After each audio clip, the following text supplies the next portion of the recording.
शहीद Nirmal Mahto medical college and hospital में रविवार को इंडियन मेडिकल एसोसिएशन की टीम ने अस्पताल परिसर का निरीक्षण किया। इस दौरान अस्पताल प्रबंधन के डॉक्टर सुमन मौजूद रहे।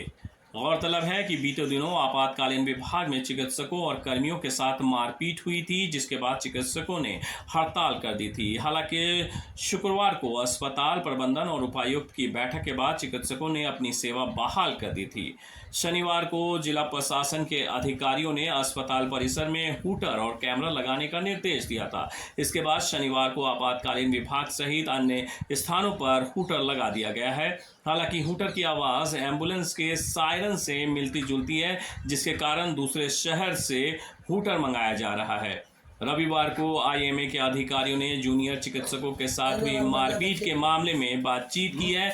इस दौरान उन्होंने चिकित्सकों की सुरक्षा और अस्पताल में बेहतर व्यवस्था बनाने पर चर्चाएं की है। आईएमए के अधिकारी अस्पताल प्रबंधन और जिला प्रशासन के साथ मिलकर इस मामले में आगे की कार्रवाई करने की बात कर रहे हैं।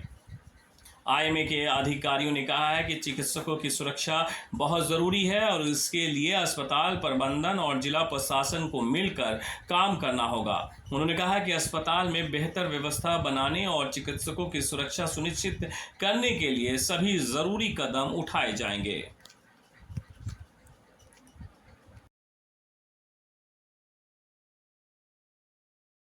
यहाँ पर चिकित्सकों के एक इमरजेंसी अलार्म सिस्टम की बात कही गई थी जिस दिन उपायुक्त के साथ आप लोगों की वार्ता हुई थी। वो कहाँ तक एस्टेब्लिश हुआ है और वो कितना प्रभावकारी है अभी तक? उसका कोई डेमोन्स्ट्रेशन वगैरह हुआ है क्या?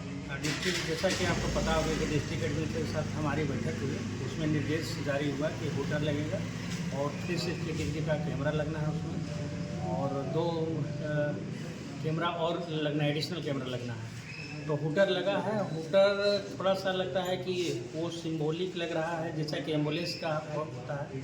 तो फिर फर्दर हम लोग ने डिसाइड किया है कि ये कहीं दूसरे स्टेट से मंगाना पड़ेगा, तो बहुत हाई रेंज का होगा, उसका हाई डिफिनीशन का भी होगा, हाई रेंज का होगा। वो मांग किया गया है, वो लगेगा। तो फिर वो इंस्टॉल हो जाने से उसका थोड़ा सा 500 मीटर का रेंज का होगा।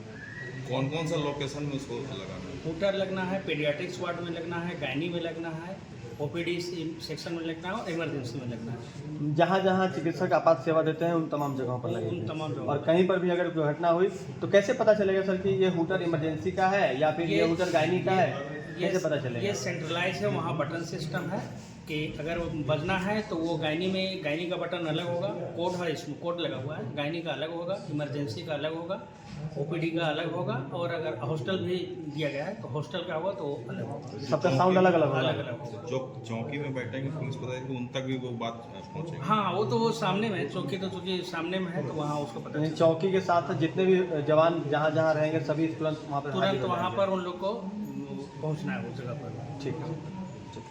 कभी ऐसा डिमांड क्यों नहीं करते? नहीं, ये तो परव्यू है एडमिनिस्ट्रेशन का। हमारा डिमांड ये है कि हमको एक सिक्योर वातावरण दिया जाए, सुरक्षित वातावरण दिया जाए, जहाँ पर भी हम अपना काम निर्बाध रूप से कर सकें। भय के वातावरण में इलाज जैसा चीज़ नहीं होगा, ये समझना प्रशासन का काम है। और हम समझते हैं कि आज के यहाँ के प्रशासनिक पदाधिकारी इसको भली भांति से परिचित होंगे और वो सही काम करें। आपका जो प्रश्न था, बेसिक प्रश्न था कि होमगार्ड से आप कितना सुरक्षा मुहैया करा सकते हैं। सवाल, हम तो कोई ऐसा हमारा ये नहीं है कि हम यहाँ पर कुछ कर सके प्रशासनिक तौर पर। ये सोचने का काम प्रशासन का, अगर इसमें विफल होता है तो चिन्हित भी प्रशासन ही होता है। तो इस बार तो विफल ही हुआ। मैंने पूछा ना, मैंने कहा आईएमए का रूप होगा ना सर कि कम से कम यहाँ पर उतनी संख्या में पुलिस बलों की तैनाती? आईएमए से मांग कर सकता है। आईएमए या मैं क्या मांग कर रहे हैं आप लोग? मेरा यहाँ आने का पीछे कारण यही है कि चूँकि इतनी बड़ी घटना हुई है, आप सिर्फ होमगार्ड को लेके ये है, आप क्या आश्वस्त हैं इससे आप पूर्णतः सुरक्षित कर सकते हैं यहाँ के माहौल को? अगर आप आश्वस्त हैं तो ये आपकी जिम्मेवारी है। यहाँ की सुरक्षा की जिम्मेवारी किसकी है? यहाँ के अभी जो तत्काल में जो प्रशासनिक पदाधिकारी हैं वो उन्हीं के ऊपर है। अगले बार से आप इस बार देखिए, इस बार जेडीएन और एमएसएन ने 1 दिन का हड़ताल लोगों ने किया था, वहाँ तक सीमित रहा। लेकिन भगवान न करे ऐसा ना हो कि हमें इसे राष्ट्रीय स्तर पर उठाना पड़ जाए, फिर फिर तो अब बहुत दुख की अगर बात। इस तरह की घटना की पुनरावृत्ति होती तो क्या आप लोगों का अगला कदम मामला होगा? राष्ट्रीय हो जाएगा, मामला राष्ट्रीय हो जाएगा और मैं करूँगा राष्ट्रीय, और फिर बहुत दुखद स्थिति होगी। धन्यवाद। ये आंदोलन देशव्यापी होगा। बिल्कुल। फिर और उसके बाद जिला प्रशासन ने जब इन्हें सुरक्षा का वादा दिया तब जा करके इन लोगों ने अपनी काम कर वापसी की घोषणा की। आप अभी यहाँ पर इन लोगों से बात की, आप लोगों ने IMA की तरफ से किस तरह? देखिए, मैं यहाँ पर आया हूँ JDN नेटवर्क की तरफ से या मेडिकल स्टूडेंट नेटवर्क की तरफ से। तो सबसे बड़ी बात होती है कि जो सिक्योरिटी का जो ब्रीच होता है बार बार मेडिकल कॉलेजेस में, सिर्फ धनबाद की ही बात नहीं, अन्य कॉलेजेस में भी होता है।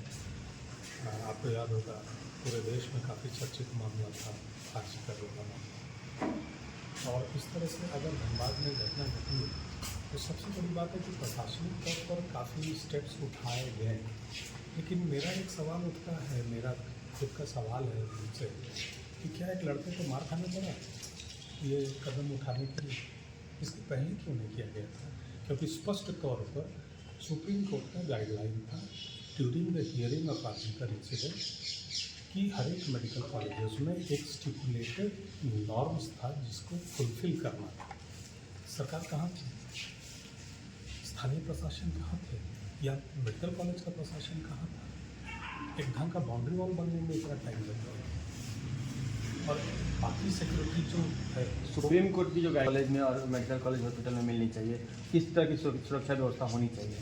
तो आप उस पूरे गाइडलाइन को पढ़िएगा। हर एक जगह में CCTV होना चाहिए, वर्किंग डॉक्टर्स का रूम होना चाहिए, वर्किंग डॉक्टर्स जहाँ पर रहते हैं उनका पूरा CCTV कवरेज होना चाहिए, प्लस लोकल एडमिनिस्ट्रेशन का वहाँ पर कवरेज होना चाहिए, जो पुलिस का हो या स्थानीय प्रशासनिक जो होता है वो होना चाहिए, है ना, प्लस अलार्म सिस्टम होना चाहिए। वो तो सब मेंशन किया हुआ है।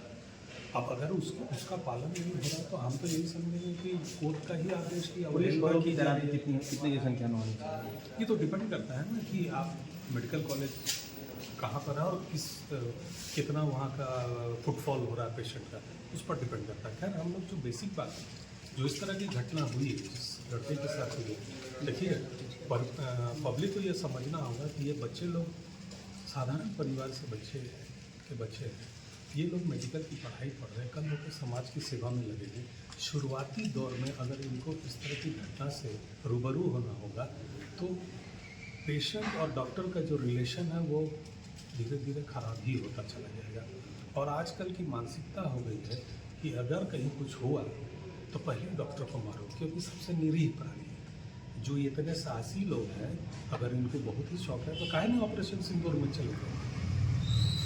यहाँ एक अस्पताल में अपना बाहुबल दिखाने का जो एक फैशन बन गया है वो बदलने की आवश्यकता है। इस तरह की मानसिकता की रोक लगाने की आवश्यकता है। एक चीज़